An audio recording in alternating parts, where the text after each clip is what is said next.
Good morning, children of the Most High God. This is RevEssie of New Birth Ministries, and today is Friday, July 28th, 2023.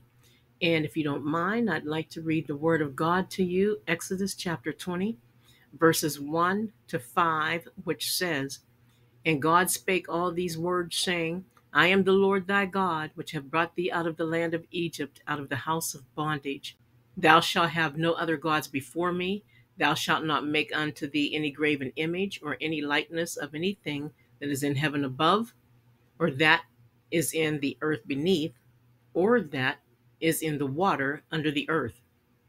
Thou shalt not bow down thyself to them, nor serve them, for I, the Lord thy God, am a jealous God, visiting the iniquity of the fathers upon the children unto the third and fourth generation of them that hate me. May God add a blessing to the reading of his word. Have a blessed and beautiful day.